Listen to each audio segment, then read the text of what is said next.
जिसे रोकना सबके बस की बात नहीं। जुर्म की गलियों में उसका ही नाम गूंजता है।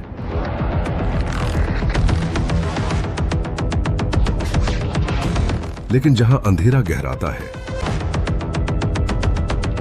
वहीं इंसाफ की रोशनी जलती है। अब होगा असली खेल। एक जमानत। अगर आप लोग खेसारी भैया का फैन है तो वीडियो को लाइक, चैनल को सब्सक्राइब कर देना, ठीक है। बस 2 मिनट टाइम देख के आप लोग ये भी वीडियो पूरा देख ले जाना, ठीक है भाई, क्योंकि बहुत बड़ा खुशखबरी है आप सबके लिए और मेरे लिए तो भाई सबसे ज्यादा खुशखबरी है, ठीक है ना। खुशखबरी ये है कि मेरा YouTube चैनल पे मेरा 10,000 सब्सक्राइबर जो है पूरा हो गया। आप लोग का सपोर्ट और आप लोग का प्यार को जैसे मेरा जो 10,000 सब्सक्राइबर यूट्यूब पे पूरा हो गया है।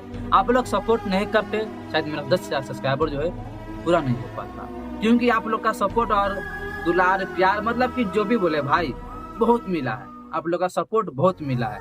कोई यार अपना गांव वाला या पड़ोसी जो भी हो भाई सपोर्ट नहीं करता है, पर आप लोग अनजान हो के, आप लोग मैं जानता नहीं हूँ, आप लोग मुझे नहीं जानते हो, फिर भी यार मेरा 10,000 सब्सक्राइबर जो है पूरा हो गया। मतलब कि 10,000 लोग जो है, मतलब आदमी जो है सब्सक्राइब किया मेरा चैनल को। यार बहुत खुशी मिलता है। अगर आप लोग मेरा सब्सक्राइबर है तो आप लोग का यार दिल से थैंक यू बोलता हूँ यार आप सबको, क्योंकि मेरा 10,000 सब्सक्राइबर जो है पूरा करने के लिए दिल से थैंक यू यार। जितना भी आप लोग का मैं तारीफ करे, इतना भी आप लोग का मैं थैंक यू बोलते आप लोग के लिए कम है, ठीक है ना। तो प्लीज भाई यार ऐसा ही आप लोग सपोर्ट बनाए रखे और ऐसा ही सपोर्ट करे, ऐसा ही प्यार करते रहें, ठीक है ना। तो भाई बस इतने ही यार, मिलते हैं नेक्स्ट वीडियो में। तो आप लोग सब्सक्राइब कर लेना, आप लोग नए हैं तो सब्सक्राइब कर लेना, ठीक है ना भाई। ऐसा ही आप लोग सपोर्ट कीजिए, ठीक है। चलिए मिलते हैं फिर नेक्स्ट वीडियो में। थैंक यू मेरे सब्सक्राइबर भाई साहब, थैंक यू आप सभी को, थैंक यू।